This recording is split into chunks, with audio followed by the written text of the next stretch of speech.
Assalamualaikum warahmatullahi wabarakatuh. Kami dari kelompok 3 akan mempresentasikan hasil diskusi kelompok kami. Saya Afia Munafahima NPM 1901010147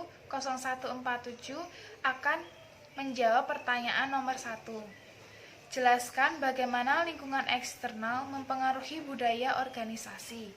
Lingkungan eksternal merupakan faktor-faktor yang berada di luar organisasi, namun sangatlah mempengaruhi suatu budaya organisasi. Dalam manajemen, budaya dan lingkungan eksternal organisasi menjadi salah satu kunci utama bagi para manajer untuk melakukan aktivitas manajemennya, untuk mencapai tujuan organisasi. Selain itu, agar dapat beradaptasi dengan lingkungan organisasinya. Tidak hanya itu, lingkungan eksternal juga dapat mengubah sesuatu yang ada di organisasi tersebut, seperti keputusan manajer, peraturan yang berlaku di organisasi, dan lain sebagainya. 3 tingkatan dalam budaya organisasi. Yang pertama itu ada artefak, yang kedua nilai, yang ketiga asumsi dasar. Yang pertama, artefak. Artefak merupakan tingkatan pertama dalam budaya organisasi, yaitu hal-hal yang dapat dilihat, dirasa, dan didengar oleh seseorang terhadap kelompok baru. Nah, artefak ini bersifat kasat mata atau value.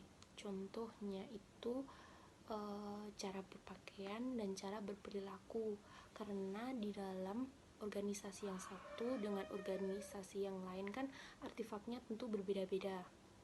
Nah, maka anggota baru itu harus belajar dan menyesuaikan terhadap artefak organisasi yang ada. Yang kedua ada nilai. Nilai adalah tingkatan kedua yang mempunyai nilai kesadaran yang lebih tinggi dibandingkan dengan artefak. Nilai ini meliputi strategi, tujuan, dan filosofi perusahaan. Tingkatan ini mempunyai arti penting dalam kepemimpinan, dan tiap-tiap anggota itu harus menanamkan untuk bersikap dan berperilaku. Oleh karena itu, sering diadakan wawancara terhadap ketua anggota. Ketiga ada asumsi dasar, yaitu suatu keyakinan yang dianggap sudah harus ada pada diri tiap-tiap anggota organisasi, yang meliputi keyakinan, kepemikiran, dan keterlibatan perasaan terhadap anggota organisasi. Selanjutnya, saya akan menjawab soal dari nomor 3. Budaya adaptasi. Budaya adaptasi adalah budaya organisasi di mana karyawan menerima perubahan, termasuk organisasi penyelamat yang memelihara lingkungan dan pelihara proses internal yang berkelanjutan. Di era globalisasi ini, perusahaan perlu menerapkan budaya adaptasi dalam perusahaannya. Karena dengan menerapkan budaya adaptasi, perusahaan mampu berkembang dan memanfaatkan perkembangan teknologi untuk mempromosikan dan mengonsumsi segala suatu hal untuk meningkatkan kinerja, pola pikir, dan meningkatkan organisasi dalam lingkungan yang terus berkembang untuk kemajuan perusahaan. Selanjutnya, saya akan menjawab soal nomor 4. Budaya penyesuaian mendorong nilai-nilai yang mendukung kemampuan perusahaan untuk cepat mengenali, memahami, dan mengerti sinyal-sinyal lingkungan ke dalam respon perilaku yang baru, seperti keputusan, kreatifan, percobaan, dan pengambilan risiko.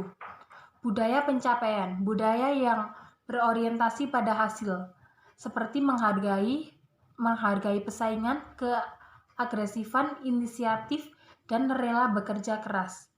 Budaya keterlibatan dalam peranan pegawai untuk menyesuaikan terhadap lingkungan yang terus berubah, seperti atmosfer kasih sayang dan kekerabatan. Budaya konsistensi, budaya menjaga lingkungan tetap stabil, seperti patuh aturan, cermat, metodis, dan rasional dalam bekerja. Jelaskan yang dimaksud dengan kepemimpinan budaya dan bagaimana pengaruh terhadap kinerja perusahaan. Budaya kepemimpinanlah yang menghasilkan kinerja luar biasa perusahaan Anda. Model kepemimpinan yang memberdayakan beralih dari kekuatan berdasarkan kedudukan kepada kekuatan berdasarkan orang, di mana semua orang diberi peran kepemimpinan sehingga mereka dapat berkontribusi sepenuh potensi mereka. Pengaruhnya yaitu terutama menjuru pada karyawan, yaitu etos karyawan. Dalam budaya organisasi yang kuat, etos dihasilkan dari konsep budaya yang dilembagakan oleh perusahaan melalui nilai-nilai keyakinan, tata kelola, moral, sistem, prosedur atau kepemimpinan, visi, misi, kemampuan, standar, pengetahuan, dan perilaku kerja. Dan ada sikap. Cara terbaik untuk mendapatkan sikap yang perusahaan inginkan secara konsisten adalah dengan membuat standar secara tertulis dan dapat diukur. Sebagai contoh, karyawan wajib menyapa klien dengan senyuman, memperlihatkan hasil final produk sebelum dibayar oleh klien, dan melakukan follow up kepada calon klien minimal satu kali. Dan ada integritas adalah salah satu atribut terpenting yang harus dimiliki oleh seorang pemimpin. Integritas adalah suatu konsep berkaitan dengan konsistensi dalam tindakan, nilai, metode, ukuran, prinsip, dan ekspektasi, dan berbagai hal yang dihasilkan.